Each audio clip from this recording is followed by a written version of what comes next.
أنك قد بلغت الرسالة وأديت الأمانة ونصحت الأمة إن أريد إلا الإصلاح ما استطعت وما توفيق إلا بالله عليه توكلت وإليه أنيب سبحانك لا علم لنا إلا ما علمتنا إنك أنت العليم الحكيم رب اشرح لي صدري ويسر لي أمري واحلل عقدة من لساني يفقهوا قولي رب يسر ولا تعسر تمم بالخير رب أدخلني مدخل صدق وأخرجني مخرج صدق واجعل لي من لدنك سلطانا نصيرا أما بعد قال الله تعالى في كتابه العزيز بعد أعوذ بالله من الشيطان الرجيم لقد كان لكم في رسول الله أسوة حسنة لمن كان يرجو الله واليوم الآخر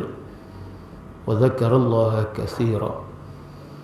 Sesungguhnya kata Allah, pada diri Muhammad itu ada suri tauladan contoh yang terbaik untuk kita ikuti, yakni bagi orang yang mengharapkan pertemuan dengan Allah di negeri akhirat kelak, dan juga mereka yang banyak mengingati Allah. Shadaqallahul Azim, surah Al-Ahzab ayat 21. Mengurusi surau yang saya muliakan Tuan Imam, Tuan Bila dan seluruh dan kuasa pentadbir surau, muslimin muslimat, tuan-tuan dan puan yang dirahmati lagi dikasihi sekalian, alhamdulillah. Pertama-tamanya marilah kita memanjatkan syukur kehadrat Allah pada malam yang mulia ini dapat kita bertemu dalam majlis halaqah zikir, majlis berkongsian ilmu. Lebih-lebih lagi bulan ini kita berada pada bulan kelahiran Nabi SAW, bulan Rabiul Awal. Terlalu banyak kalau kita nak menyingkap pengajaran ibrah daripada kelahiran Nabi SAW,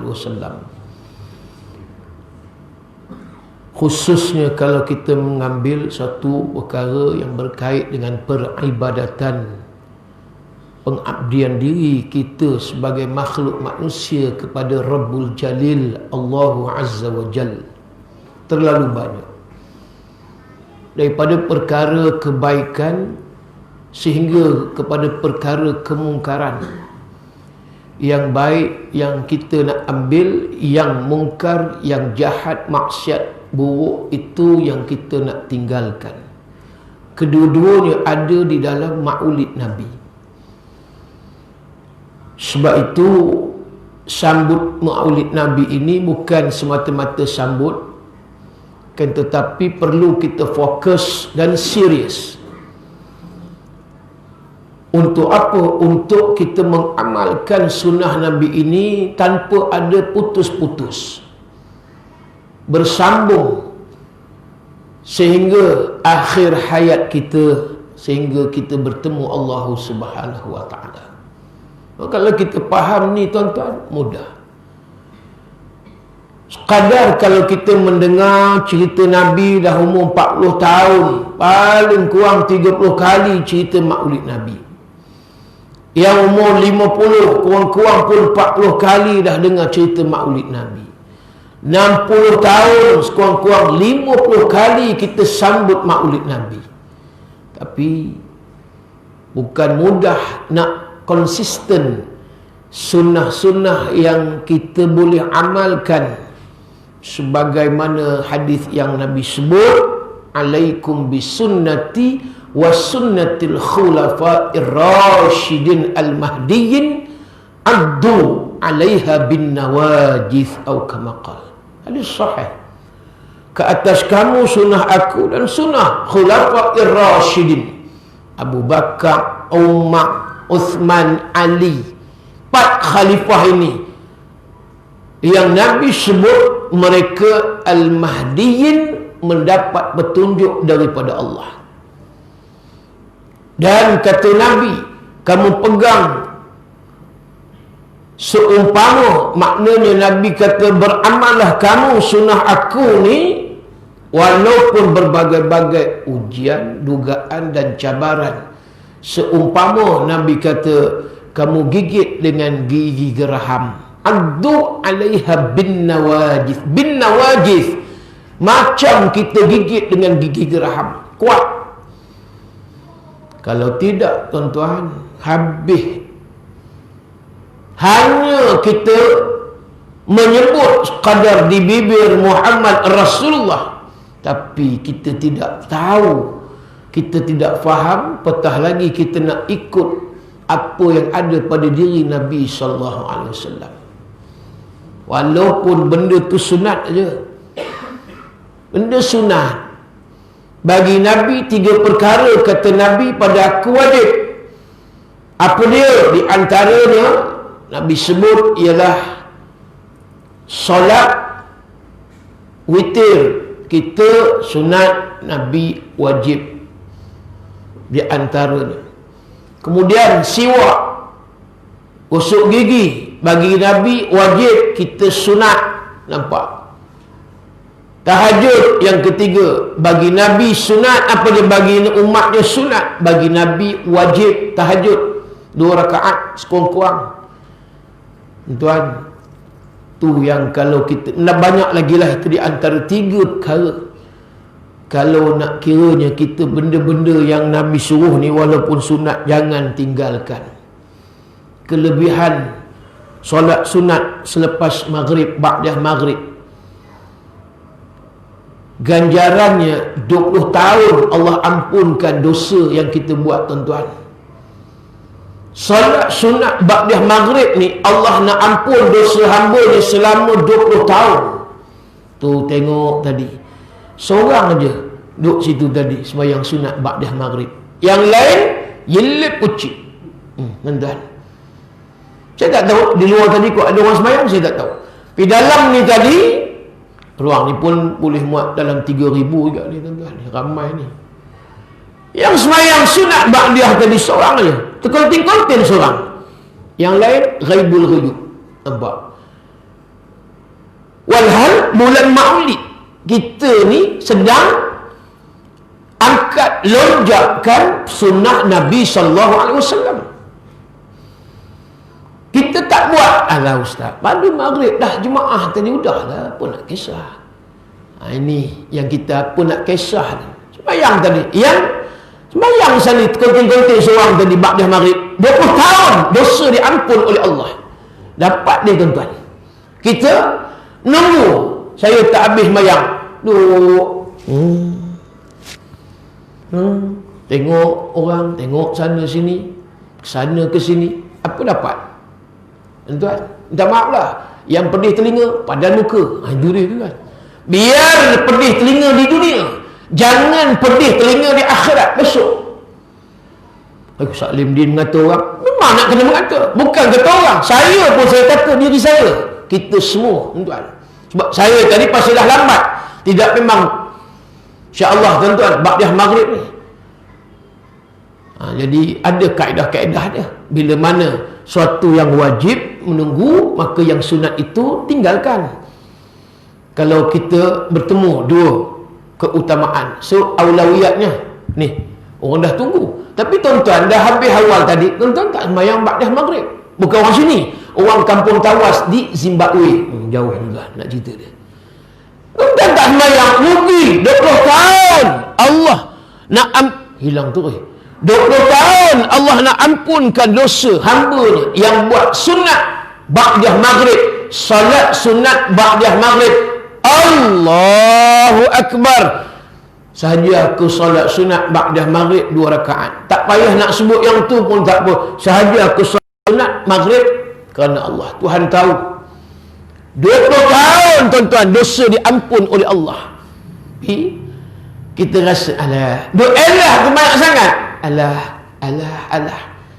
Nak kata tuan-tuan tua-tua sangat pun tidak, muda-muda sangat pun tidak, boleh mampu lagi. Sebab Nabi kata ini nikmat as-sihah, yang ramai nikmat sihat, orang lalai, cuai. Dalam bahasa disebut, bahasa hadisnya, maghbunun fihi ma kathirun minan nas, oleh ramai manusia lalai, cuai. Fihima, hima, dua. Satu as-sihah, yang kedua wal faragh, masa lapang. Orang cuai. Bila lagi tuan-tuan agak-agak kita nak tunaikan sunat ba'dah maghrib? Agak-agak malam ni tak buat, besok tak tahulah kok ada perubahan besok. Salim Din tegur dah hari ni, malam ni besok kena buat. Sama-sama ni kan kita buat. Bukan kata tuan-tuan je, saya pun sama, bukan saya seorang je, semua kita bangkitkan, hidupkan sunnah Nabi. Man ahya sunnati 'inda fasadati kana lahu ajrun mi'atu syahid atau kama qala rawahu Muslim.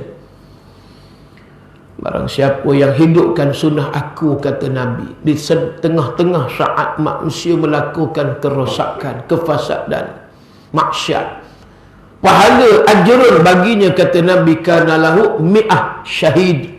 Mi'ah ni bahasa Arab 100 pahala orang mati syahid. Makna 100 orang mati syahid. Pahala mati syahid tu 100 orang kita dapat. Itu antara tuan-tuan. Jadi banyak peluang, ruang yang Allah buka. Road to paradise, bukan road to Wembley, road to paradise. Kita nak masuk syurga ni banyak jalan dan lorong-lorong, jalan-jalan lorong-lorong lagi. Allah nak bagi tuan-tuan teruskan siru al barakatillah. Kita tak boleh tuan-tuan hari ni kita rasa macam nantilah, lambat lagi nak kiamat, nantilah. Asbab daripada tuan-tuan tunaikan sunat ba'dah maghrib, manalah tahu boleh menjauhkan daripada takdir buruk. Kita tak tahu kebarangkalian jangkitan COVID-19 ni tuan-tuan ni tengah sedap. Kita nampak hari ni kes 1240 paling tinggi dalam sejarah sejak bulan Mac yang lepas. Hari ni tuan-tuan 1240. Jalan mana lagi yang kita nak minta tuan-tuan? Fa iza sta'anta fasta'in billah. Wa iza sta'anta fasta'in billah, kata Nabi. Bila kamu nak minta tolonglah kepada Allah dengan doa, solat. Ihfazillah yahfazka. Pelihara Allah, pasti Allah akan pelihara kamu. In tansurullah yansurkum. Kamu tolong Allah, Allah akan tolong kamu.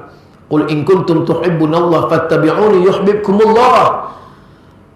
Katakanlah wahai Muhammad, sekiranya mereka sayang pada Allah, cinta pada Allah, fattabi'uni, ikut apa yang ada pada engkau. Allah perintah Rasulullah bagi tahu kepada umat, kalau sayang aku, ikut apa yang ada pada kamu. Nabi sembahyang. Kalau hak yang sunat kita buat pada Nabi itu wajib, tuan-tuan. Tapi hari ini nampak kita tinggalkan. Sedangkan kita takut dengan wabak. Doa tu Imam, Allahumma kshif 'annal bala wal waba. Ya Allah, jauhkanlah kami daripada bala, musibah, wabak, penyakit berjangkit yang berbahaya. Allahumma inna na'udzubika minal baras wal junun wal juzam wa min sayyi'il asqam. Ya Allah, jauhkanlah kami daripada penyakit syopak, penyakit gila, penyakit berjangkit dan penyakit-penyakit yang berbahaya. Minta.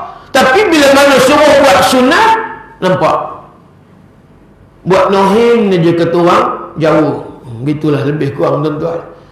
Masuk telinga kanan, keluar telinga kiri. Malam ni okeylah sebab dah lepas. Ni besok ni ba'dah maghrib nak tengok berapa ramai boleh buat. Kalau kita mengaji tuan-tuan dah 40 tahun tak ada perubahan selepas maghrib, kita jarang nak buat solat sunat ba'dah. Lepas maghrib balik tak nak dengar kuliah-kuliah tuan-tuan. Apa makna semayang kamu wahai brother and sister? Gitulah lebih kurang. Apa makna pada solat 5 waktu yang kita buat? Berjamaah cantik dah.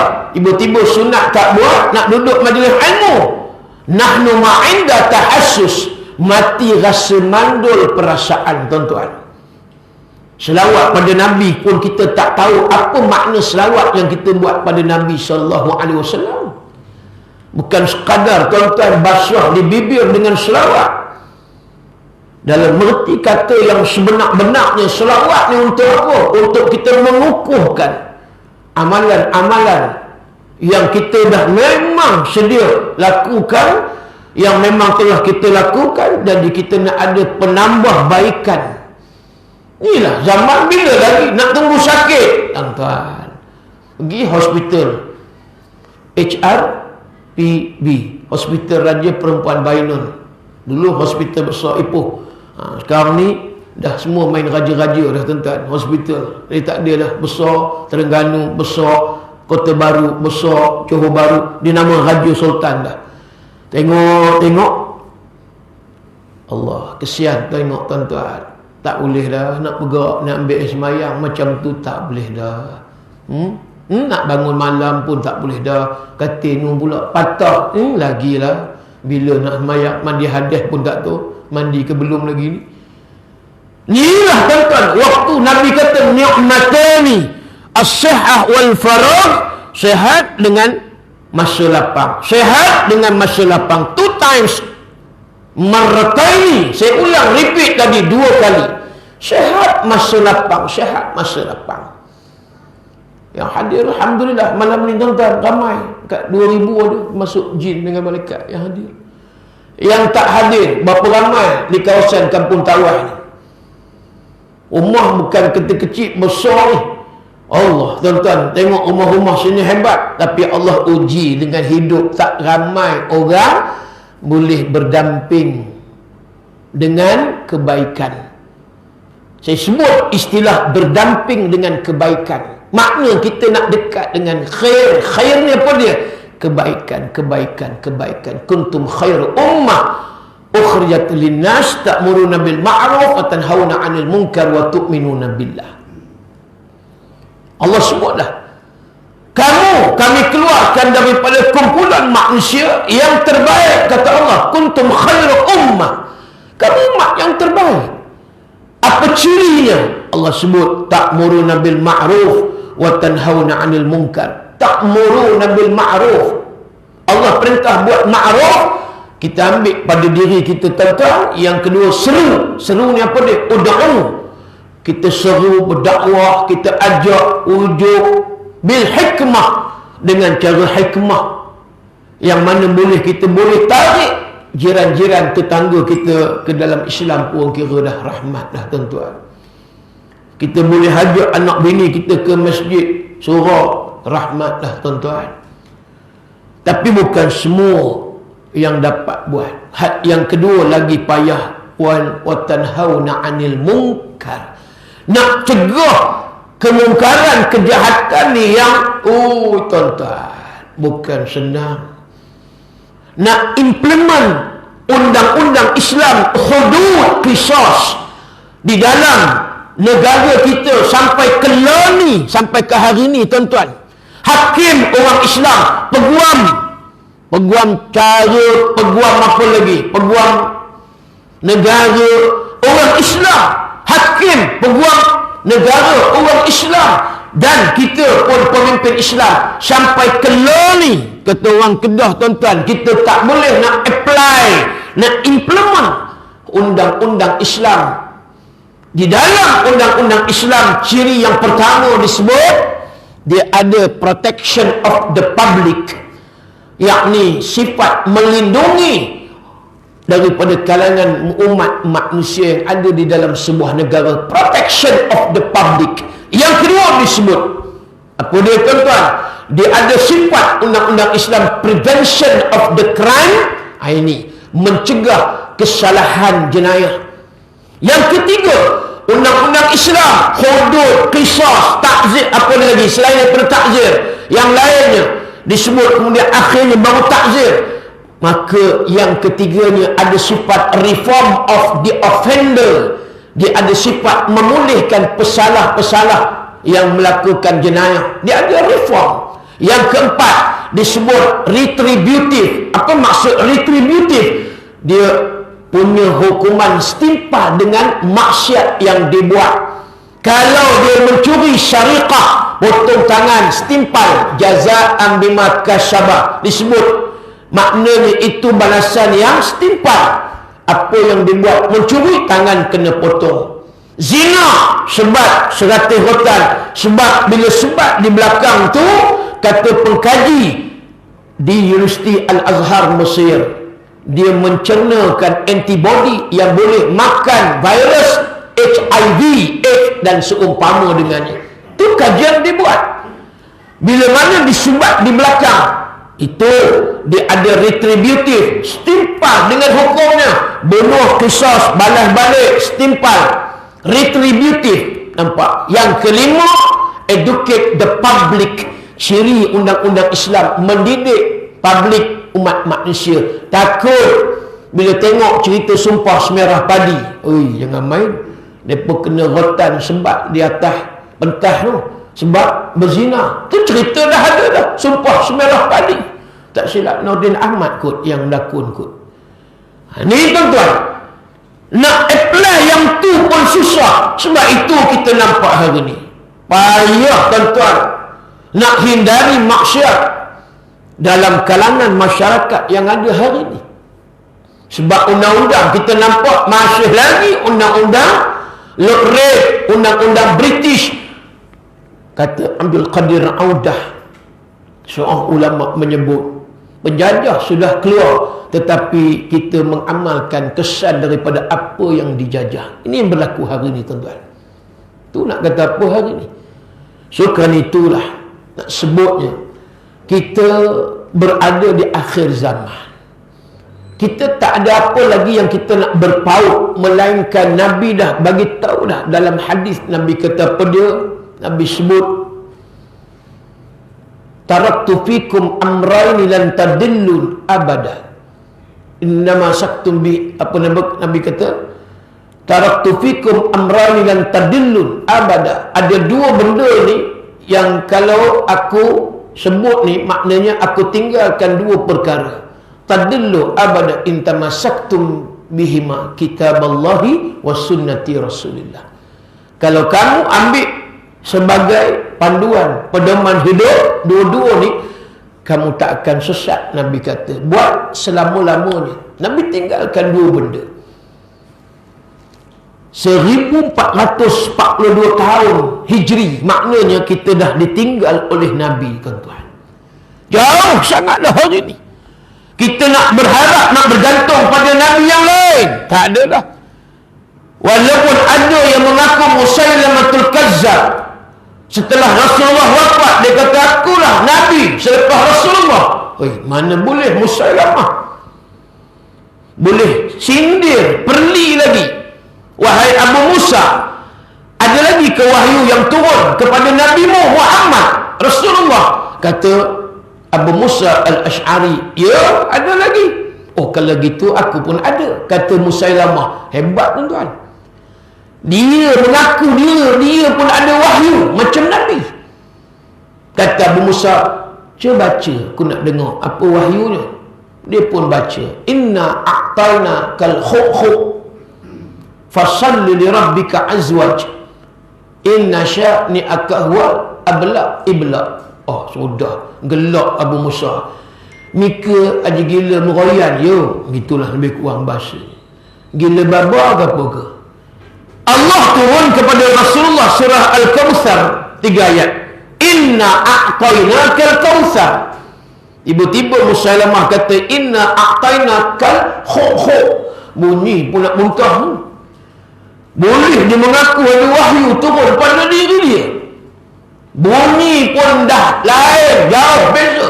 Betah lagi kalau kita nak makna pun khuk-khuk pun benar khuk-khuk. Allah turun pada Nabi, sesungguhnya manusia yang paling taat, yang paling taat kemuncak ketaatannya, maka anugerah Kautsar nahar fil jannah hafatahu min dhahab wa majrahu 'ala dar wal yaqut tarbatahu aqibun minal misk wa aqiyat minas salj. Itu hadis Tirmizi dalam kitab Tafsir Al-Munir Dr. Wahbah Az-Zuhaili. Tuan, Nabi sebut yang kata Kautsar tu apa dia? Sungai yang ada di dalam syurga. Kemudian kiri kanan dibuat daripada emas tebingnya. Dasarnya daripada batu-batu permata.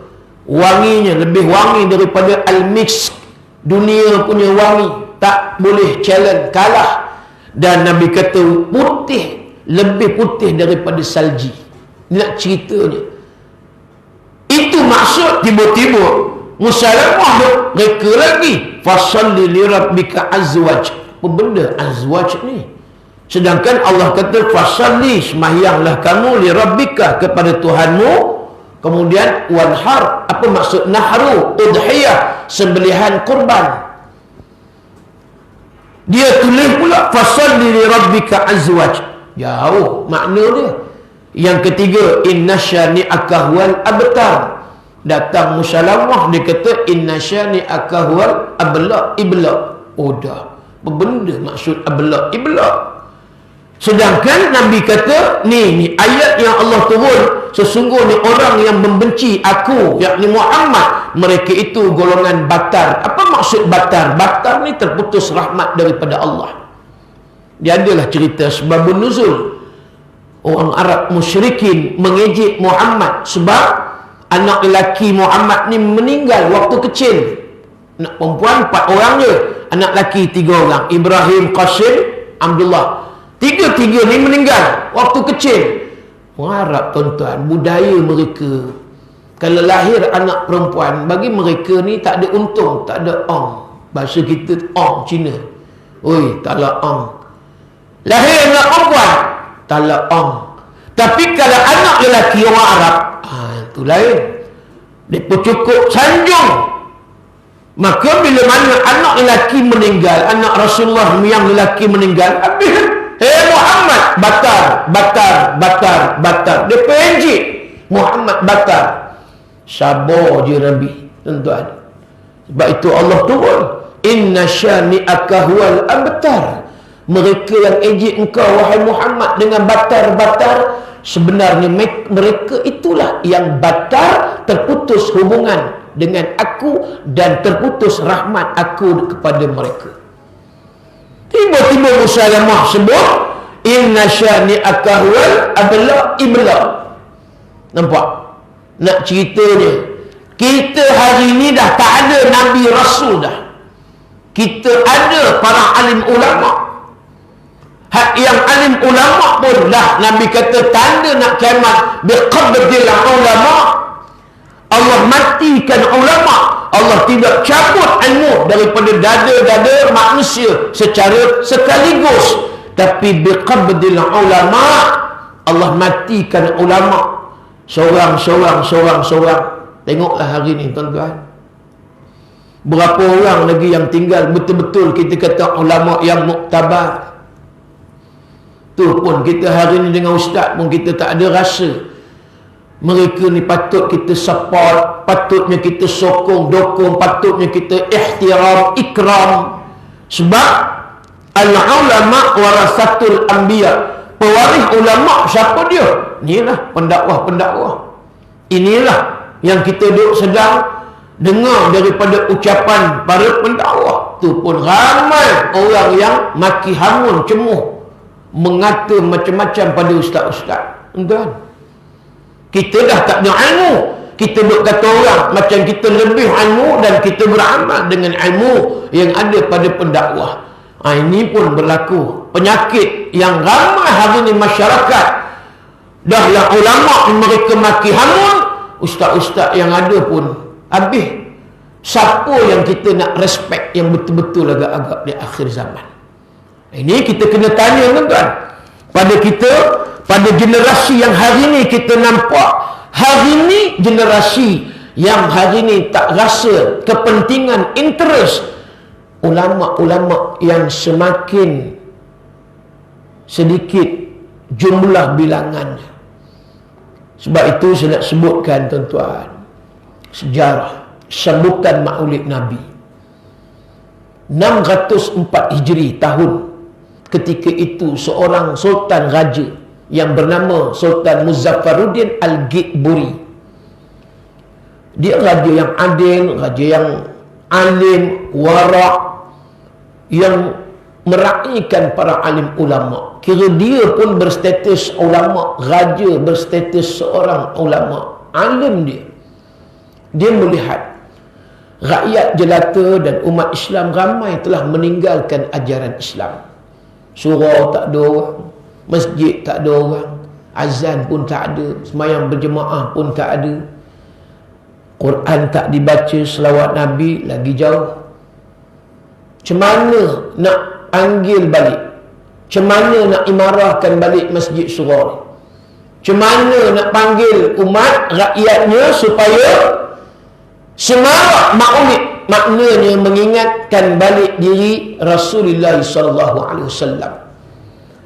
Dipanggil ulama seluruh yang ada di dalam negara Iraq. Dia raja di sebelah utara negeri yang bernama Irbil. Dia perintah di satu negeri yang bernama Irbil. Bila panggil ulama, akhirnya ulama-ulama pun agree, setuju cadangan yang dicetuskan oleh Sultan Muzaffaruddin Al-Ghibburi. Maka diadakan acara-acara besar sambutan Maulid Nabi.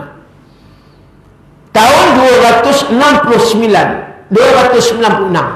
tahun 296, pada waktu itu puak-puak Syiah yang ada di Mesir, zaman kerajaan Fatimiyun ataupun Fatimiyah, puak-puak Syiah meraihkan juga, tapi cara mereka sambutan Maulid Nabi, ya Husain, ya Husain, ya Ali, ya, itu cara mereka lah, puak-puak Syiah ni.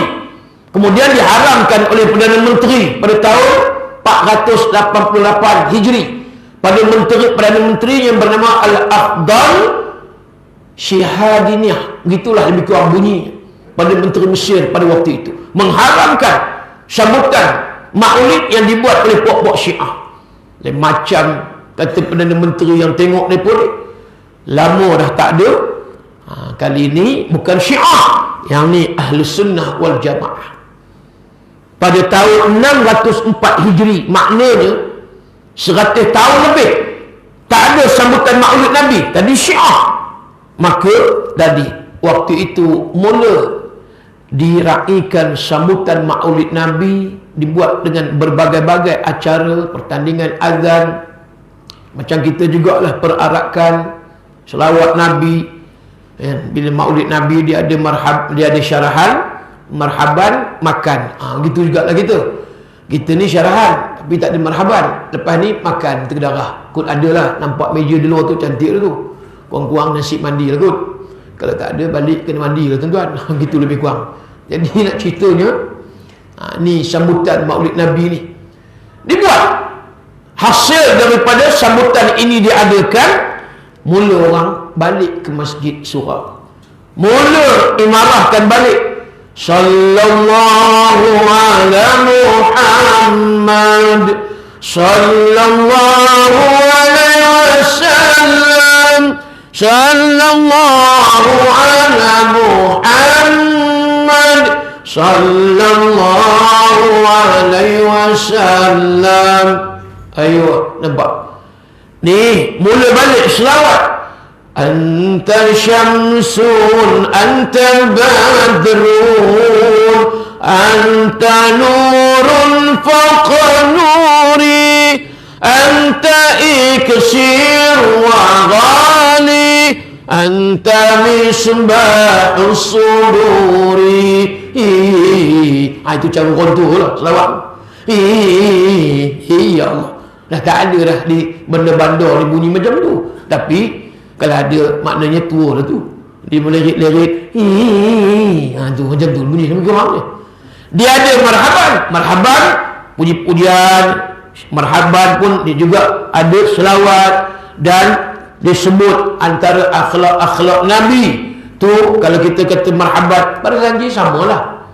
Syekh Ja'far Al-Barzanji, nama tempat Barzanj tu di Iraq.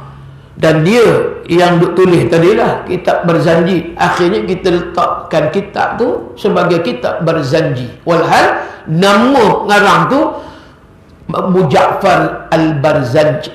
Barzanj tu nama tempat. Tak apalah, kita orang Melayu bolehlah. Jadi ada bahasa Arab sudah, Barzanj. Maka nampak mula orang berselawat riuh rendah, berjaya. Tuan-tuan, tu nak cerita setelah mana 500 tahun Rasulullah wafat. Orang dah ramai meninggalkan ajaran Islam. Kita sekarang 1400 tahun, tuan-tuan. Lebih 1400 tahun. Ketiadaan Nabi. 500 tahun tadi pun bukan tak ada Quran, bukan tak ada hadis. Kalau ikut 500 tahun ni, bahang tu kira kuat lagi. Bahang Rasulullah wafat tu baru 500 tahun. Kuat lagi lah. Nak ceritanya, zaman Imam Al-Ghazali, Hujjatul Islam. Imam Ghazali bukan ulama salaf, tetapi khalaf. Tapi kita kata masih lagi ulama-ulama hebat ada pada waktu itu. Pun nampak orang mula meninggalkan Islam. Kita hari ni dah mana ada ulama suhur, dah tak ada yang tabak, dah habis dah kebanyakan. Tok Kenali pun meninggal tahun 1933. Tokoh ulama pemikir ulum yang diiktiraf oleh dunia, tuan-tuan, Tok Kenali meninggal 1933. Saya pun tak lahir lagi. Saya lahir 1974. 46 hari ni umur saya. Nak cerita ni, hari ni siapa lagi? Datuk Dr. Harundin almarhum. Datuk Ismail Qamus baru lagi 15 Ramadan yang lepas almarhum. Datuk Abu Hasanuddin Al-Hafiz almarhum meninggal. Habis dah, tuan-tuan. Yang dalam TV forum perdana dulu pun dah habis. Datuk Hasan Ali pun tua dah, tuan-tuan, dah tua. Moderator forum perdana Ehwal Islam dulu. Datuk Tuan Ibrahim Tuan Man, dia bawa lapis muda sikit. Kemudian Ustaz Datuk Syamsuri Ahmad Pulau Pinang, tu pun lapis muda sikit. Hak yang senior yang kita kata, yang ulama-ulama ni, kira kita dengar nama dia, oi, aduk oi, kita kata ya Allah, ilmu yang ada pada mereka, tuan-tuan. So kerana itulah kita duduk hari ni, 10 tahun akan datang, 20 tahun akan datang, ada jaminan, tuan-tuan, kita lagi baik ataupun kata orang putih, worse come to worse, tuan-tuan. Takut teruk lagi bertambah teruk. Sekiranya kita tidak suntik, tidak injek, tidak ada vaksin yang kita takut ni, nak rawat akidah, nak pulihkan kemalasan yang saya sebutkan tadi, benda sunat ba'diyah 2 rakaat pun kita tak boleh buat. Bukan senang, tuan-tuan. Nak bangun malam, Allah, lagilah susah, berat.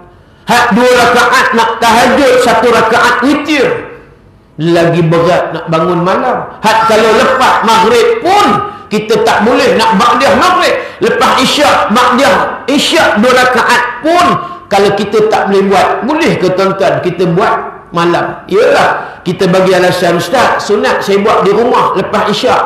Okey lah, kita boleh bagi jawapan macam tu. Lepas maghrib kenapa tak buat? Takkan nak balik rumah sekejap, Ustaz, saya nak balik nak buat sembahyang sunat di rumah, kemudian saya datang balik.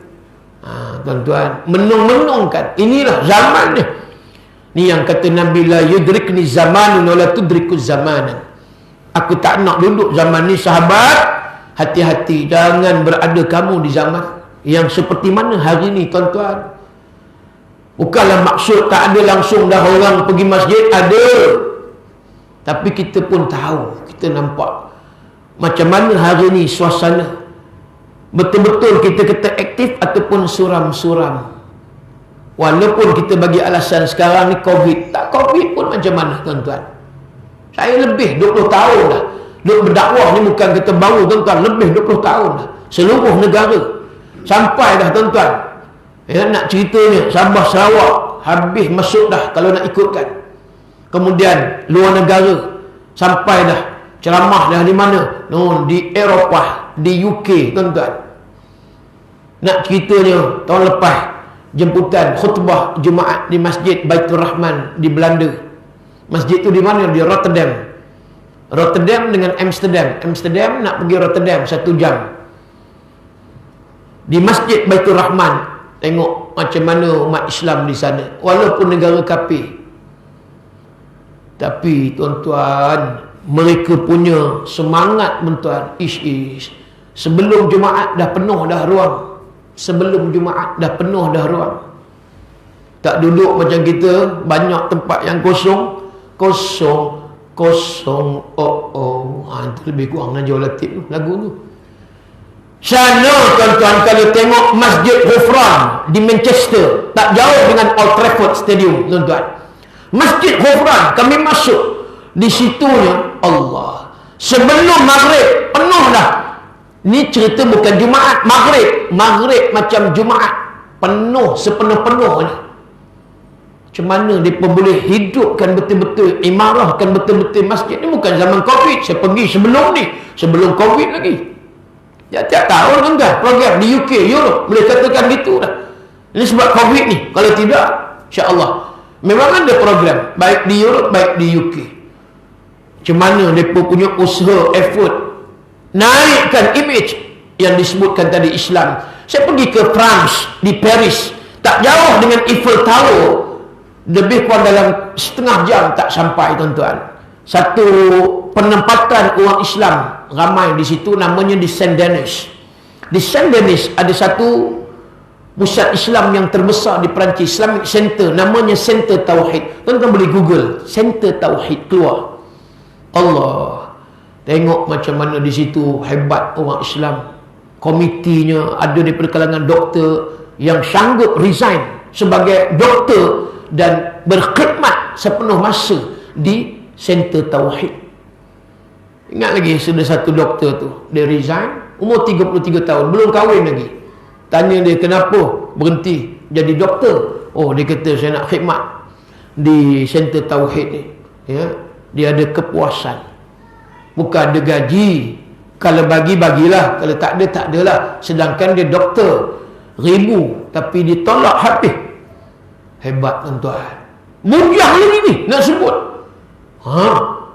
Tu yang kata hari ni France, sebab itu nampak penindasan terhadap umat Islam di Perancis makin menjadi-jadi lately, mutaakhir ni. Semalam pun saya baca news, berita di Perancis, nampak kepimpinan mereka mula tengok Islam seumpama boleh mencabar. Ya, saya kata tuan-tuan, nak ceritanya hari ni di Perancis, daripada 60 juta penduduk, 10 juta Muslim.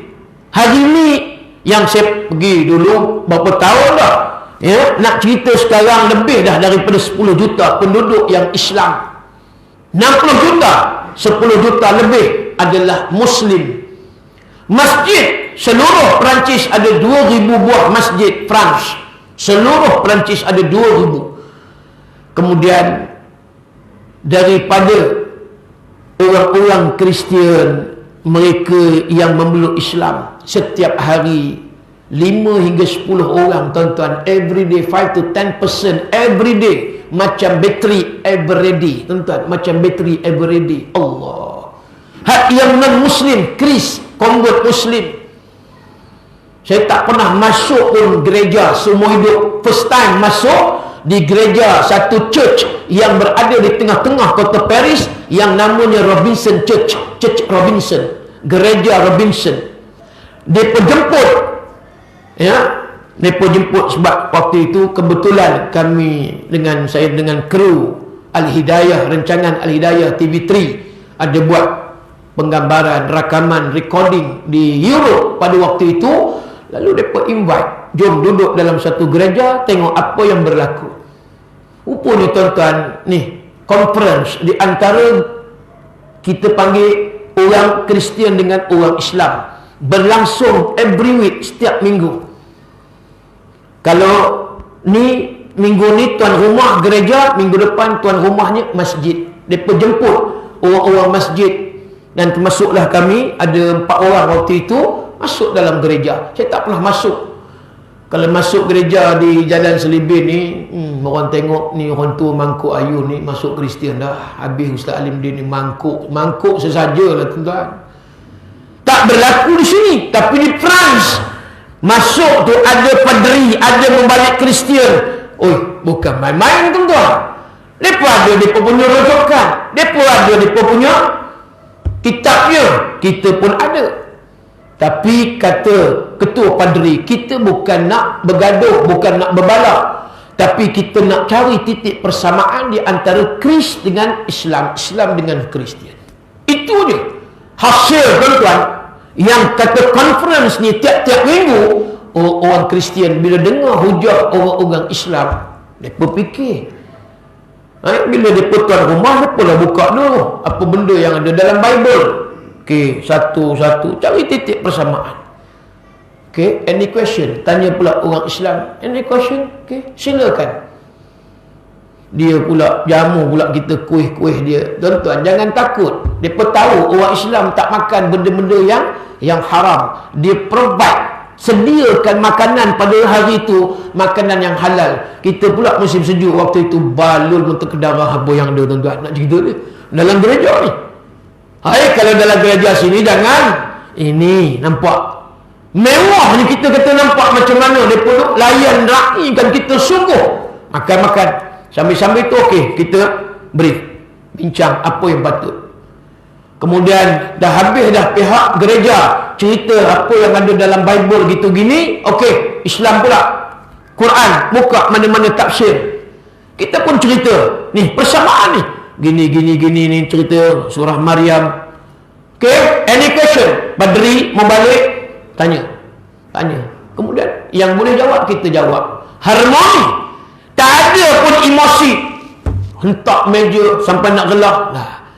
Cukup aman, kondusif, tuan-tuan. Pertemuan, conference yang berlaku itu every week, tiap-tiap minggu, bukan setahun sekali, setiap minggu. Akhirnya nampak orang-orang Kristian, dia pelunak tengok macam mana Islam nampak. Ini yang kata ud'u ila sabili rabbika bil hikmah wal mau'izatil hasanah. Serulah ke jalan Tuhanmu dengan cara yang hikmah dan pengajaran mau'izah yang baik, hasanah. Akhirnya setiap minggu 5-10 orang Islam, setiap hari, bukan setiap minggu, setiap hari 5 to 10%, tuan-tuan, 5-10 orang memeluk Islam. Ni nak cerita maulid kelahiran Rasulullah. Kita nampak macam mana kebangkitan Islam di Europe, di Eropah. Very beautiful Islam in Europe now, kata Mufti Bosnia Herzegovina. Tuan-tuan, cukup hebat Islam hari ini. Poland yang tak ada orang Islam, sekarang Poland, berapa ramai umat Islam dah ada di Poland. Kami pergi Republik Czech, kami pergi ke Austria, dan kami pergi ke Poland, tengok macam mana pelarian-pelarian Czechnya yang lari daripada negara mereka perang Rusia, Czechnya, Czechoslovakia. Tuan-tuan, tengok pelarian Czechnya ke Poland, tuan-tuan. Makanan apa yang mereka makan? Tiap-tiap hari, tuan-tuan, orang Islam pelarian Czechnya di Poland makan babi tiap-tiap hari. Hari-hari babi. Berapa ribu? Puluh ribu pelarian Czechnya yang datang ke Poland. Terpaksa. Sebab pemerintah Poland hanya bagi makan itu yang mampu babi. Sebab daging lembu mahal, kambing lagi mahal, ikan lagi mahal. Udang tak usah ceritalah. Yang murah babi, khinzir. Muslim Camp Malaysia, kami pergi ke Poland. Kemudian sampai di immigration Poland, dia tanya, kamu nak datang ke Poland ni buat apa kamu? Lebih kurang bahasa kita lah. Di Poland ni bukan negara pelancongan. Poland bukan negara pelancongan. Tak macam Perancis, tak macam Switzerland, tak macam Australia, tak macam ke New Zealand. Poland ni bukan negara pelancongan. Negara asalnya komunis. Kamu datang ni apa tujuan? Dia tanya kita, tuan-tuan, interrogate. Kita jawab lah, kita datang ni ada ni nak jumpa kawan, student lah, macam tu helah kita. Mereka kalau boleh tengok orang Islam, sama jugalah di London pun, walaupun ramai umat Islam, cuma dia takut teroris. Pun begitu juga, bukan mudah. Pernah masuk di immigration di Heathrow London, airport Heathrow London, terpaksa 4 jam interrogate, tuan-tuan, disiasat. Sebab saya punya pasport, nama saya Abdul Halim bin Din, dan sahabat saya Solihin Muhi. Nama Soleh ni, bahaya ni. Kemudian nama pula Halim Din ni, lebih kurang Osama Ladin ni. Tuan-tuan, ni nak cerita yang pernah berlaku beberapa tahun dulu. Bila dia tengok nama saya dan sahabat tadi, kami berdua daripada KL. Kemudian sampai dia pun tengok pasport macam tu, ragu. Tahanlah. Tahan tu bukan terus soal siasat dah. Tunggu lah. Macam kena ragging duduk. Kita pun tak tahu menangut gitu, minum pun tak boleh. Dia dalam masih lagi kawasan immigration dia. Jadi dah dekat sejam lebih rimah kita ni. Takut bukanlah takut macam-macam, cuma dia boleh buat, dia hantar balik. Jenuh dah 13 jam kita dalam perjalanan, nak balik lagi 13 jam. Jenuh. Bukannya first class, bukannya business class, economic class. Lepas tu dia mula tanya seorang-seorang, dia bukan tanya dua sekali. Sahabat saya sana, saya sini, tanya gitu. Mula-mula mukadimah dulu, tanya apa tujuan datang ke London. Kita pun beritahulah, tak boleh bagi tahu ada program. Jangan ada program, takutlah kan, sangkut, dia cek macam-macam. Nak jumpa dia kawan holiday di Bicester, di Oxford, gitu ginilah. Okey, dia tanya alamat, kita bagi alamat. Kemudian dia nak pula nombor telefon person in charge lah, apa semualah yang katakan tadi. Kalau saudara, nak nombor telefon saudara, contact number, kita pun ada semua. Tak puas hati lagi. Kemudian dia tengok nama gitu, pasport apa semua. Yang sahabat ni pula ke Lebanon, sampai ke Syria, sampai tempat-tempat ni, tempat yang hot lah kita kata kan, tempat perang pula, Iraq sampai Iraq. Jenuh. Dia pun tengok lain macam lagi lah, kena soal macam-macam. Tujuan apa ke Syria, tujuan apa ke Lebanon, tujuan apa pula pergi Jordan, Palestin pun ada. Macam-macam cok pasport. Jadi dia pun soal macam tu dengan saya. Dia soal jugalah, kerja apa di Malaysia. Kita kata teacher, mengajar gitu gini kan. Yang kawan ditanya juga, kerja apa? Ada buka bisnes. Tanya lagi, bisnes apa? Bisnes kilang biskut. Saja mereka kilang biskut kan. Dia kira apa terlintas sebut. Nak cerita lain takut sama dengan saya gitu. Tak apalah, dia pun kata kilang biskut. Tanya, berapa tan biskut keluar seminggu? Sudah tuan-tuan. Dia nak mencari dia nak mencari pasal. Manalah kawan ni tahu cerita mereka je tadi pun. Berapa tan seminggu keluar biskut? Pakai balun, al-bantayun wal sapuyun wal balunun maksud tu. Apa yang terlintas? Balun. Saya pun ditanya gitu gini apa semua. Dia tak puas hati lagi. Okey, kali kedua kita panggil second stage pula. Tadi first stage, second stage ni lagi berat lah. Okey, underground. Turun bawah tanah. Turun bawah tanah macam-macam lah. Dengan anjing, kita kata sudah gitu ni. Buka seluar, buka baju gitu gini. Sudah, kita kata apa lagi dia nak buat ni.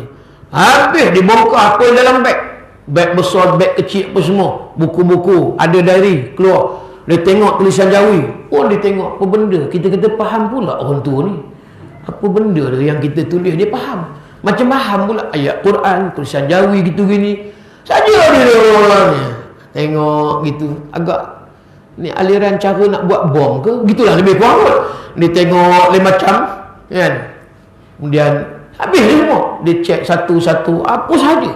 Dia ada dia punya alat pengesan itu, scanner. Dia akan scan, tengok apa benda yang takutlah. Benda-benda sama, kawan pun sama juga. Tuan-tuan, 4 jam. 4 jam tu kira kita macam kata putus asa dah. Aku ni tak ada dah, kami ni rasa kena balik-balik lah cara macam ni. Tapi itulah dalam hati tak putih berdoa, ya Allah, ya Allah, ya Allah. Minta ya Allah, tolong ya Allah. Kami datang ni bukan nak buat jahat. Kami datang ni ada program. Ada program ceramah dan sebagainya. Dengan akhirnya nombor telefon yang kami bagi tadi, dia pun telefon. Dia telefon. Dan memang Cik Hamidi Abdul Rahman ni dah lama duduk di UK, 30 tahun. Dia duduk di UK 30 tahun. Dia dulu Presiden Persatuan Melayu UK. Sekarang ni Persatuan NGO yang saya involve, iaitu PISANG, PISANG. Singkatan di PISANG, PISANG, Professional Islamic Support and Nurture Group. Lebih 10 tahun lah. Waktu PISANG ditubuhkan, waktu itu kes Sofiah Yusof jadi pelacur waktu itu. Dan Cik Hamidi Abdul Rahman ni orang yang orang kata apa, dia rapat dengan keluarga Sofiah Yusof. Jadi PISANG ditubuhkan, di antaranya nak menjejak di mana Sophia Yusof yang kata jadi pelacur di Salford, Manchester, kemudian dia lari pergi London, dia tak duduk diam lah. Kemudian kita pun risau, takut dia telah disihir, ya, maka dia berubah, dia tak belajar di Oxford University, ya, kemudian akhirnya jadi pelacur. Umur masa tu 20 lebih, tuan-tuan. Inilah tujuan pisang ditubuhkan. Cuba kita jejaki juga. Bukan senang, tuan-tuan, cerita Sophia Yusof. Dan bila mana tadi Cik Midi Abdul Rahman pun jawab. Dia tanya macam-macam, ya? Dia tanya Cik Midi duduk di mana gitu gini apa semua, dia pun ni betul ke, kenal ke tidak. Cik Midi kata okey, kenal apa semua. Alhamdulillah. Ringkas cerita, tuan-tuan, lega, akhirnya dapat masuk juga ke kota London. Itu first time pengalaman masuk ke kota London, yang mana kena siasat lebih daripada 4 jam. Oh, perih, tuan-tuan. Dia pun cukup takut betul. Pada nama pun, din tu je dah takut dah. Oh, tuan-tuan. Soleh tu, solehin, muhi. Soleh tu dah takut dah. Itulah hakikatnya hari ni.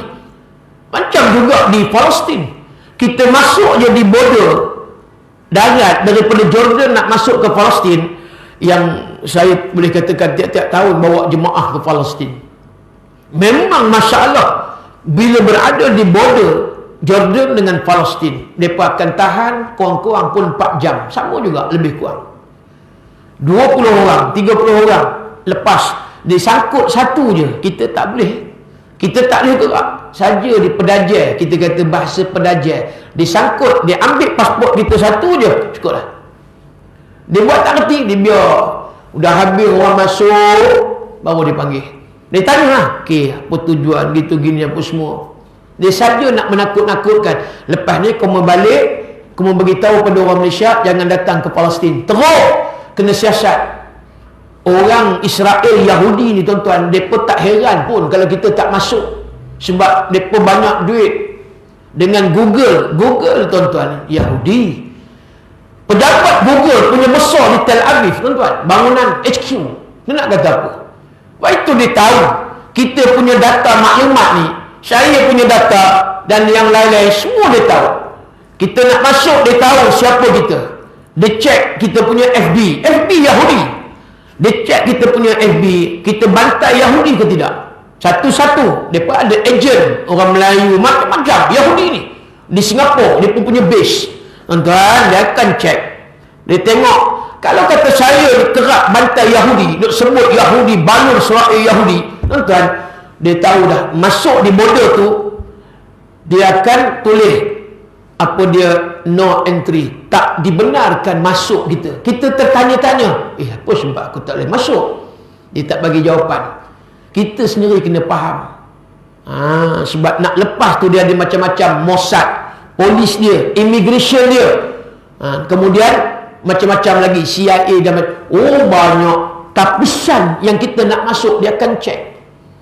Kalaulah tahun ni saya lepas alamat saya, alamat Ipoh, tiba-tiba saya pergi tukar alamat, bukanlah alamat Ipoh, pasport alamat KL, saya datang pula tahun depan, cukup sampai di border. Kenapa alamat lain, nama sama tapi alamat lain, so belah, kamu tak boleh masuk. Dia akan syak kita ni bukan orang yang biasa. Nampak? Payah. Saya dah kena dah. Sian, jemaah terpaksa lepas, saya tak boleh pergi. Ni nak cerita pok-pok Yahudi ni, dia takut dengan bayang-bayang ni, tuan-tuan. Dia bukan suka kita masuk lah. Sebab dia tahu kita masuk, kita akan ke Masjid Aqsa. Bukan ada untung bagi dia pun, tak ada lah. Setakat pelancongan hotel makan orang Islam duduk. Jadi kerana itu pok Yahudi ni memang macam itulah. So kerana itu Allah dah sebut dah, hadis pun dah sebut Yahudi Nasara. Nasara Yahudi ni tak akan redha dengan orang Islam. Tu yang Nabi pun beritahu dah, ya, orang kafir yang memerangi ni antara halangan yang kamu akan hadapi. Yang munafik membenci, nafsu yang mengalahkan, syaitan yang menghasut. Tiba-tiba mari pula buat kafir ni memerangi kita hari ni. Kita dah keluar dah daripada zaman penjajah 400 tahun lebih, tuan-tuan. Kita dah pernah dijajah Portugis, Belanda, Inggeris, Jepun, Akhirnya Inggeris balik, baru merdeka 400 tahun lebih. Tapi hari ini betul apa yang disebut oleh Syekh Abdul Qadir Audah, penjajah sudah keluar tetapi meninggal pemikiran yang mereka berjaya jajah kita hari ini. Tengoklah ni, sedang kita Rabiul Awal, sedang kita pandemik COVID-19, rancak di TV rancangan-rancangan program-program hiburan, menyanyi hiburan, berjoget hiburan dalam TV. Kemarin semalam gegar-gegar berganza. Ya Allah, je geli boleh ketiak dengar. Tapi nampak ada mereka dengar nasihat ulama-ulama. Hak yang buat di TV ni management dia, tuan-tuan. Kita tak boleh nak usik management dia. Top management ni, tuan-tuan, nak kata pemikiran Islam, tak ramai yang berfikiran cara Islam. Datang daripada luaran, maknanya lulusan luar negara, Europe, UK, US, semua ni kita kata nampak. Mereka tak nak jenis Islam terlalu nampak ini fundamentalist, ekstrim. Yang ni kuat berbenar, tak nak. Mereka nak yang Islam kuku je. Nak azan baru keluar lagu nasyid 1-2 cukup. Jangan banyak-banyak. Lepas azan 1-2 lagu selawat ke apa benda. Lepas tu balik lehe, leha patah lehe. Yang tu apa kita nak kata, tuan-tuan, ni bulan Maulid. Ada dengar tadi dalam radio, ya Rasulullah, dalam mengenangmu kami susuri lembaran sirahmu, pahit getir perjuanganmu membawa cahaya kebenaran.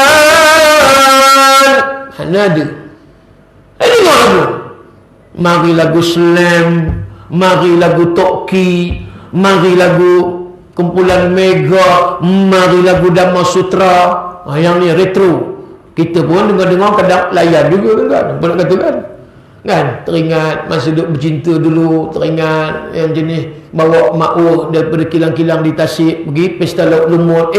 Masa tu motor TRS, RX, mana motor RZ. Tanyalah yang lama-lama kawan-kawan kita.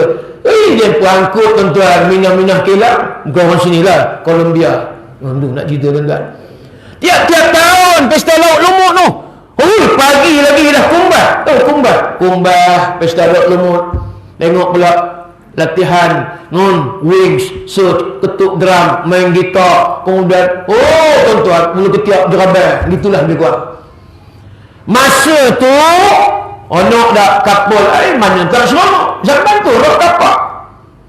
Nak ceritanya, masih lagi sekarang nampak tak boleh kita betul-betul kata kita ni dah merdeka sepenuhnya daripada penjajahan. Nampak?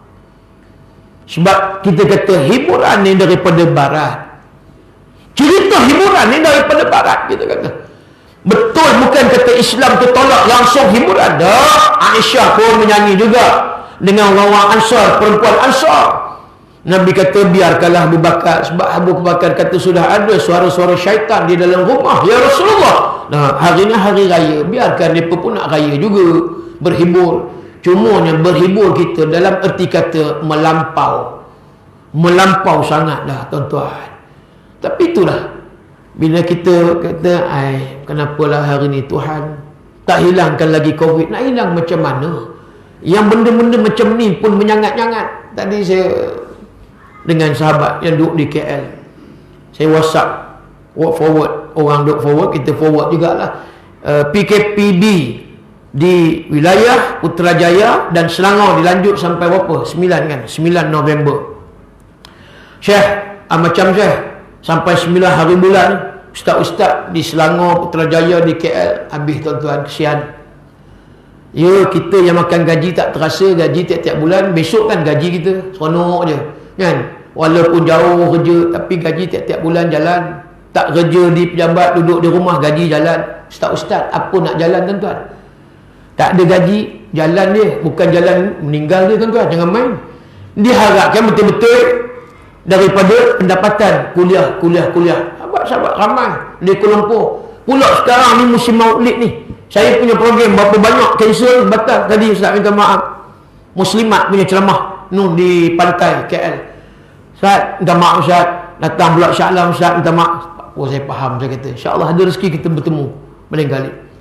Jadi yang sahabat saya Ustaz Hadi, dia kata, itulah agaknya pasal KL, Selangor, Putrajaya ni banyak sangat maksiat ni. Itu yang tak selesai lagi Covid. Sebab saya kata Ipoh okey dah, tapi dia kata tak boleh ni, KL, Selangor, Putrajaya ni, sebab mungkin maksiat kuat lagi ni. Allahu Akbar.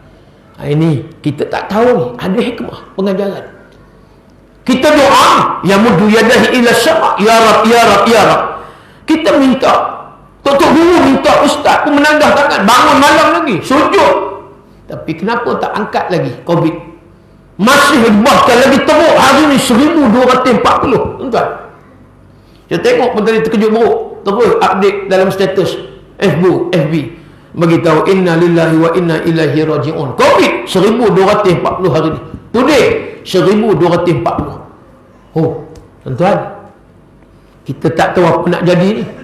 Kalaulah Covid ni terus menerus 3 tahun lagi, entah fikir macam mana kita masjid surau, ustaz-ustaz macam mana nak cari makan. Ada yang betul-betul full time mereka mengajar, tak ada mengajar habis mati fulus. Tuan-tuan, tak ada duit. Anak bini kereta nak bayar, rumah nak bayar. Hak kerja kerajaan tak apa, hak swasta pun boleh menafkah lagi. Hak yang tak ada ni, kira kai pagi makan petang, kai petang makan besok. Ni tuan-tuan, kesian tuan-tuan. Katalah 3 tahun lagi tak selesai, macam mana agak-agak tuan-tuan? Kita hari ni menang sebab apa? Ini kita kena tengok. Sebab seluruh dunia semakin dahsyat kejahatan maksiat kejahatan. Seluruh dunia. Hak yang ada orang Islam pun sekadar setakat dia boleh amar ma'ruf, tapi dia tidak nahi mungkar. Nahi mungkar ni lehi tu tak buat. Ni kita boleh diri kita pergi surau, kita boleh diri kita bagi tahu pada anak semayang. Tapi tuan-tuan, kadang-kadang nahi mungkar kita tak mampu nak cegah kejahatan, walhal kita ada kuasa. Nampak rumah urut berleluasa, apa tak kisah. Pusat-pusat hiburan, karaoke, apa tak kisah, sampai pagi. Sebelum ni lah, sebelum Covid, disco tu saya cerita. Hiburan dalam TV, jangan cerita lah, kita nampak tiap-tiap hari, setiap masa hiburan. Dah kena macam ni pun kesedaran belum nampak lagi, kesedaran yang betul-betul wujud tuan-tuan. Sikit-sikit ada rasa takut-takut, tapi tengok lepas. Mana penapis filem, mana penapis filem? Kok penapis teh je dia tuan-tuan, penapis kopi, penapis filem tak tahu ada ke tidak. Nampak cerita-cerita karut wal marut, nampak. Apa nak jadi dengan negara kita dan juga seluruh dunia lah kita kata. Sebab bila berlaku ni, Allah nak kejutkan semua manusia yang ada seluruh dunia. Kamu tidak ingat aku, kamu bantah aku, kamu tak peduli pada aku. Nampak? Kuasa siapa yang menjadikan Covid? Tak ada kuasa lain melainkan Allah. Cerita hadis, tuan-tuan, bagaimana Nabi Allah Ibrahim di negara Mesir pada waktu itu dengan isterinya Sarah. Sampai di sebuah negara Mesir. Lalu bendahara pun maklumkan kepada raja, tuanku, ada 2 orang manusia baru sampai, laki perempuan. Perempuan tu cantik, wahai tuanku. Gitulah lebih kurang dialog. Memang cantik menawan. Tuanku ni jenis merenyam. Oh tuan-tuan, jenis gatal merenyam. Panggil perempuan tu. Kemudian Nabi Ibrahim kata, Sarah, kalau sekiranya raja tu tanya kamu, siapa kamu? Kamu kena jawab, engkau adalah anak saudara perempuan aku. Jangan kata isteri aku. Kalau kamu kata isteri Nabi Ibrahim, pasti dia akan nak pada kamu nanti. Kamu buat helah. Ada 3 tempat yang kata Nabi dalam hadis sahih, Nabi Allah Ibrahim pernah menipu. Menipu tu ada sebab. Menipu cerita patung-patung berhala yang dirobohkan oleh Nabi Ibrahim. Dijemput untuk perasmian majlis. Ada patung-patung berhala yang baru dibuat. Tuhan mereka buat. Hebat puak-puak tu. Yang kedua, Nabi Ibrahim tak nak pergi. Bila dijemput ke pesta nak berasmi patung-patung baru, Nabi Ibrahim tipu. Dia kata, aku ni apa dia? Sakit. Tapi dia tak sakit. Yang ketiga, Nabi Ibrahim tipu. Sekarang kamu jangan mengaku kamu adalah isteri aku, kamu kata saudara perempuan. 3 benda Nabi kata Nabi Ibrahim tipu. Baik, dia pun pergi. Raja tengok memang cantik Sarah. Siti Sarah cantik. Kalau ambil anak kepada siapa dia? Ismail ni. Anak kepada isteri yang kedua Nabi Allah Ibrahim, Hajar. Siti Hajar tuan-tuan tak cantik, kulit hitam, ya, orang Habsyi. Tapi bila mana Sarah ni, raja minat terpikat. Sampai di istana, terus raja tengok, dia pun nak pegang. Oh, bila nak pegang, Allah tak izinkan. Akhirnya kaku tangan dia, tak boleh sentuh Siti Sarah. Nampak? Kerja Tuhan, tuan-tuan, bukan kerja manusia. Tiba-tiba kaku tangan raja tadi yang nak pegang. Mungkin terus dia nak peluk, lawa Siti Sarah. Allah tak izin. Akhirnya raja minta doakan supaya tangan dia boleh bergerak. Doa makbul, boleh bergerak balik. Sekali lagi raja buat perangai.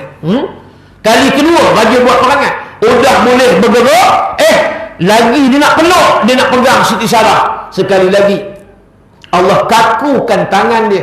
Kali ini lebih teruk daripada yang pertama. Ini cerita riwayat, tuan-tuan. Nampak? Apa yang kita boleh ambil ni? Allah yang punya kuasa. Termasuklah makhluk virus yang kita tak nampak ni, COVID ni. Kita tak tahu ni. Ramai-ramai kita ni ikut ada yang jangkitan. Na'udzubillah min zalik. Harap-harapnya kita tak ada, bebas. Tapi dia senang tak? Dia senang.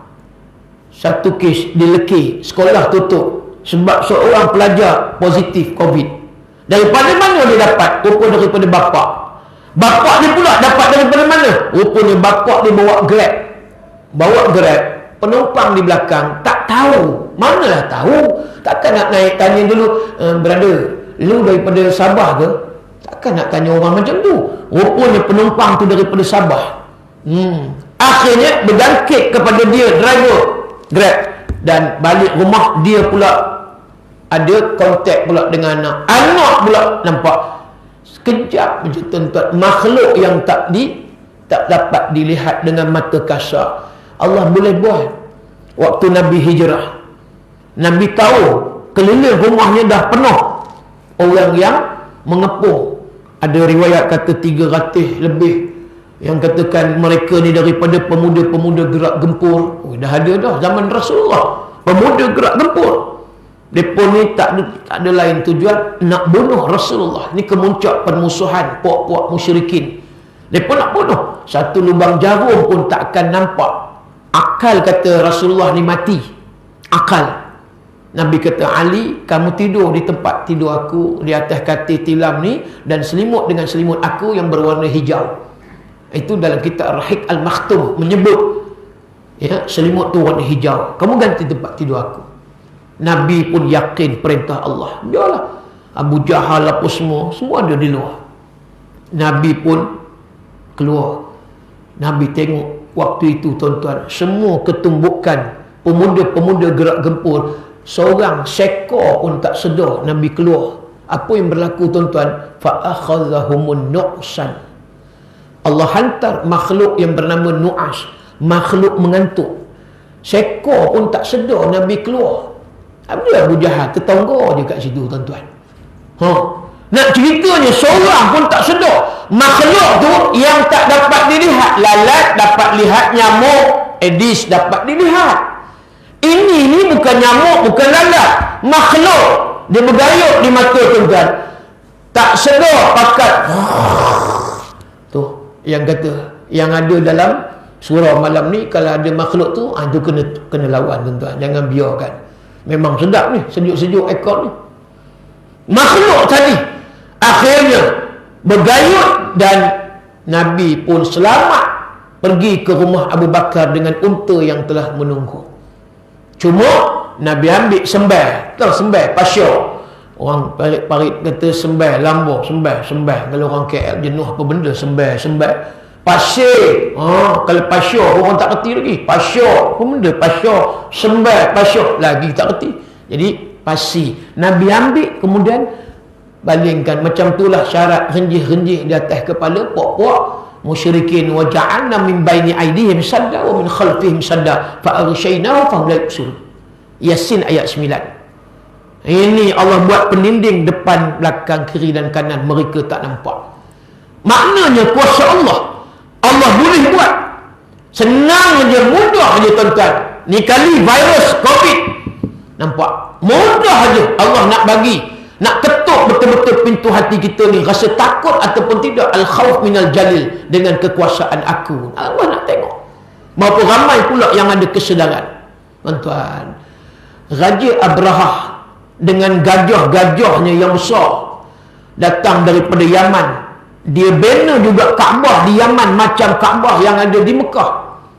Dia nak tengok orang beralih daripada mereka buat haji di Mekah, kemudian buat haji pula di Yaman. Walaupun bukan haji syariat Nabi pada waktu itu.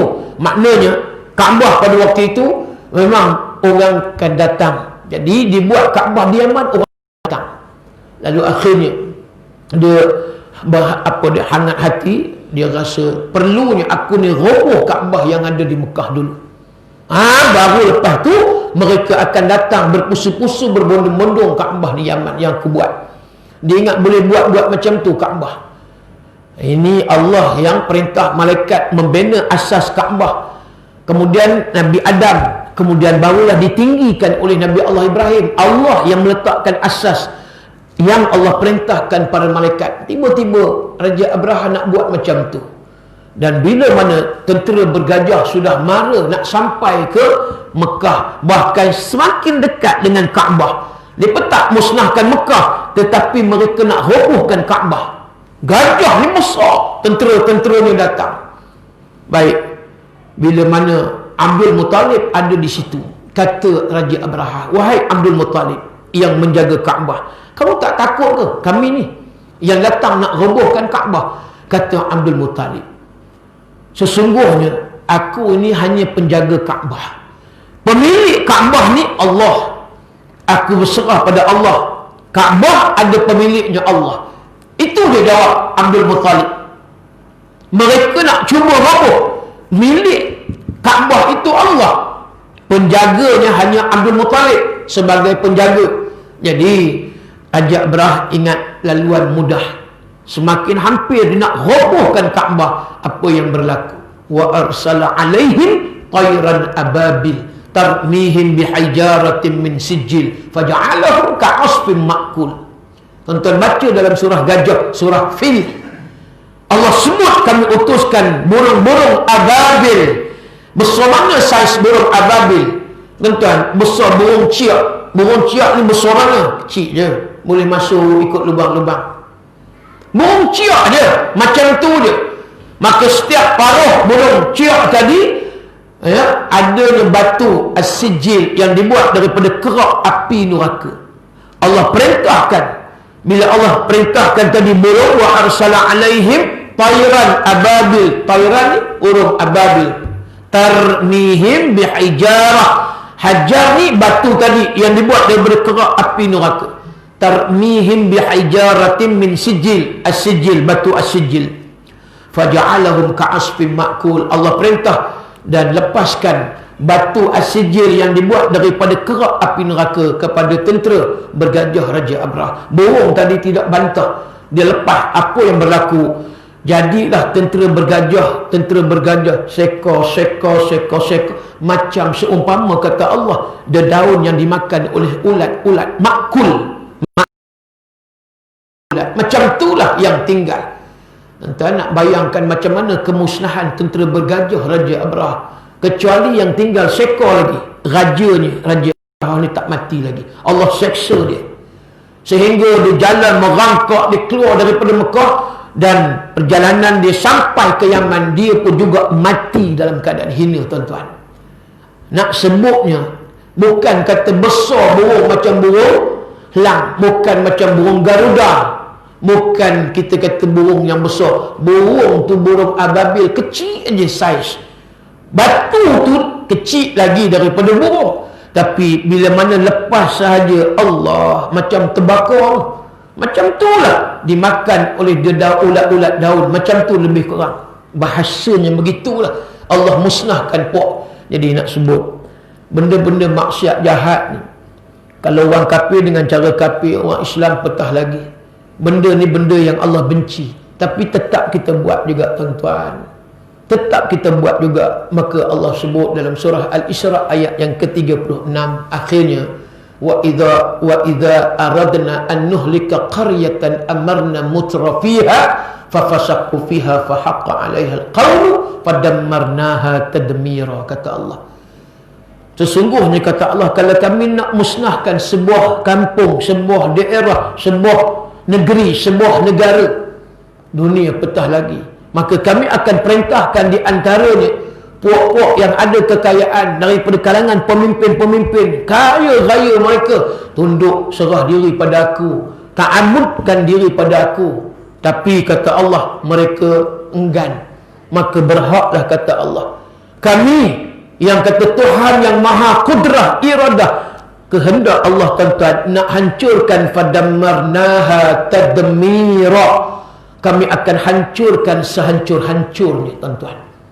Kita dah ada dah pengajaran kisah Anbiya, qasasul Anbiya, kisah para Nabi. Nabi Allah Lut dengan kaum, Nabi Allah Nuh dengan kaum, Nabi Allah Hud, Nabi Allah Saleh, kaum Samud, kaum Ad, habis ke semua kaum tadi yang saya sebut. Ni yang disebut oleh Harun Yahya, cari buku kaum-kaum yang pupus. Apa sebab kaum-kaum ni pupus? Ad, Samud, kaum Nabi Allah Nuh dan yang lain. Cari buku karangan tulisan Harun Yahya, kaum yang pupus. Tuan-tuan baca tengok. Antara sebab inilah mereka bongkak sombong dan teruskan kerja-kerja jahat maksiat. Tak mustahil tuan-tuan, zaman moden hari ini, abad yang ke-21 akan berlaku lebih dahsyat lagi selain daripada COVID-19. Ini untuk kita rasa gerun dengan kuasa Allah, supaya inilah yang kita ambil sebagai batu asasnya, kita letakkan asasnya. Kalau sekiranya kita langgar, apa-apa juga Allah perintah kita tak buat, apa yang Allah larang kita buat, tak mustahil negara kita yang kita sayang ni pun akan habis satu hari nanti, dan penduduk-penduduknya nanti kita takut yang mana mereka semua akan dimusnahkan oleh Allah. Jadi yang mayang pun kena, yang tak semayang pun kena. Yang ni kita takut, yang buat jahat maksiat, main nombor, judi, berzina, arak, semua hak yang kita tak minum arak, tak judi pun kena. Sebab kita tadi tidak ada wa tanhauna 'anil munkar, pencegahan maksiat itu tidak ada. Mudah-mudahan kita dapat sedikit sebanyak pada malam ini sentuhan cerita Maulid Nabi. Panjang, bukan maksud cerita Nabi, cerita kelahiran waktu itu je, tetapi apa isi kandungan Maulid Nabi yang kita nak hidupkan sunnah. Kemudian apa yang hari ni kita nampak yang jauh dah kita tinggal Rasulullah, sebab puncanya kejahatan maksiat yang berleluasa yang dilakukan. Wallahu alam. Cukup sekadar itu tuan-tuan, perut pun dah lapar ni. Jadi mudah-mudahan ada manfaat untuk kita semua. Kalau rezeki kita jumpa lagi. Dan sebelum saya mengakhiri kuliah pada malam ni, ada produk yang saya nak umum sekejap tuan-tuan. Ni minyak yang saya bawa ni, minyak wangi Raihanah Syifa, minyak yang saya import daripada Dubai. Dan minyak ni dah lebih 10 tahun dah. Dia punya, orang kata apa dia, jangka hayatnya dah lama dah, 10 tahun lebih ni.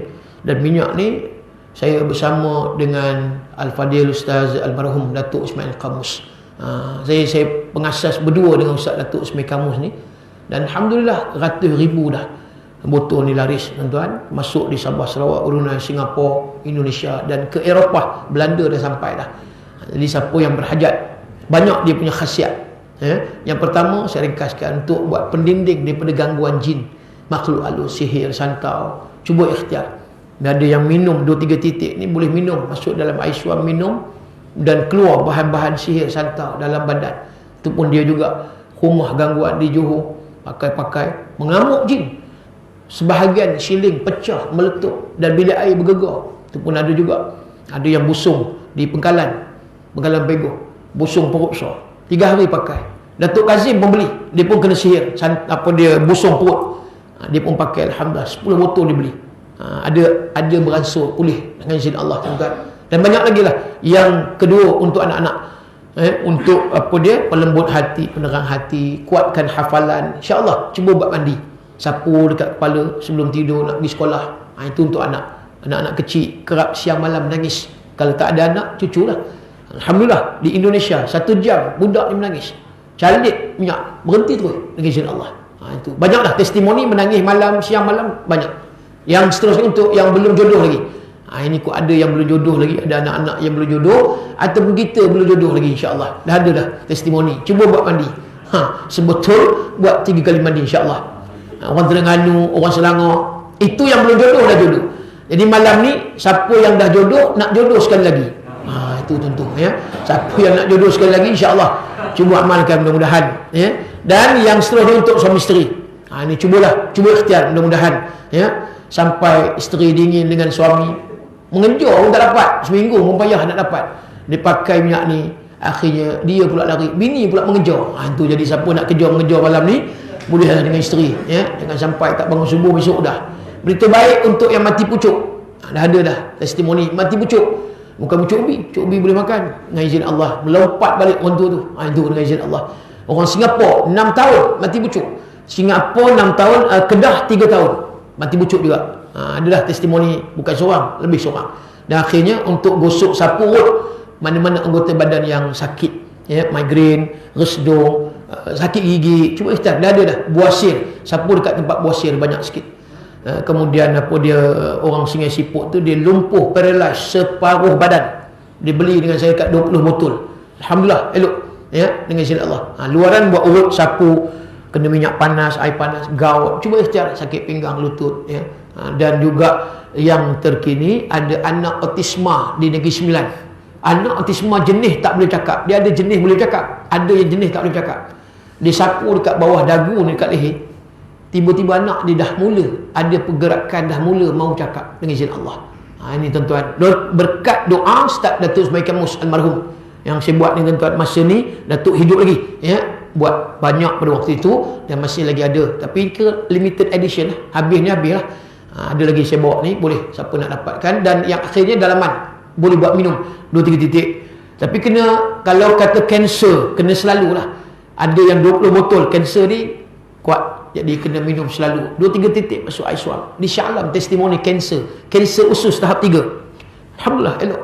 Dan juga ada yang batu karang, beberapa testimoni yang saya dapat pecah ya, batu karang ni minum banyak. Kemudian apa dia, di Kulim Kedah, hati dengan paru-paru dia rosak. Ada di PG Selangor, dia punya keadaan kesihatan demam kuat, dia pun minum minyak, alhamdulillah sembuh dan boleh pergi kerja dah. Itu antaranya. Cubalah ikhtiar ni, ikhtiar. Mudah-mudahan tuan-tuan berkat doa Ustaz Datuk Ismail Kamus, ada benda yang kita boleh buat, termasuk fibroid, orang perempuan fibroid yang nak dapat anak, cubalah sebelum bersetubuh suami isteri pakai minyak ni, cuba pakai ya. Dan harganya sebotol RM30, tapi promosi malam ni saya bagi 250, beli 4 100. Elok beli 10 botol malam ni, senang tuan-tuan buat stok. Takut tahun depan pula baru nak jumpa lambat ni. Dia tak ada jual di kedai, saya bawa dalam ceramah. Dia kalau tak ada duit, bolehlah minjam-minjam, ataupun cari bendahari suruh. Jangan lari bendahari. Tu kan. Tak ada duit, cari bendahari suruh. Jangan sapu di suruh, sudahlah, bayarlah balik. Itu cerita dia ya. Okey, itu antara yang pertama. Yang kedua, ada tabung saya bawa di belakang. Itu dekat atas lawan apa di peti besi, tabung tahfiz Al-Khalidiyah di Kampung Seri Kintar, yang saya sedang usahakan pembinaan dan pengurusan ni lah. Jadi siapa nak wakaf, saya buka open malam ni, nak wakaf, nak infak dan nak zakat sebahagian daripada harta, boleh masukkan ke dalam ya. Dan boleh ambil flyers ada di luar, risalah. Boleh ambil. Kalau tak ada akaun apa duit malam ni, boleh transfer akaun ya. Ada nombor akaun tahfiz kalau tak ada tunai. Kalau manalah tahu kau nak masuk 1,002 malam ni tak bawa, ada dia punya risalah tu, dan transfer ke akaun apa dia tahfiz Khalidiyah yang ada tertera di situ, insya-Allah. Yang mudah-mudahan tuan-tuan infak, wakaf, zakat dan apa juga yang kita buat sumbangan pada malam ini menjadi jariah, pahala yang berkekalan sehingga kita mati pun pahala kekal. Ini yang Nabi kata sedekahun jariah. Mati kita tapi sedekah jariah, pahala je kekal ya. Kita tak kedekut tuan-tuan, insya-Allah rezeki kita bertambah.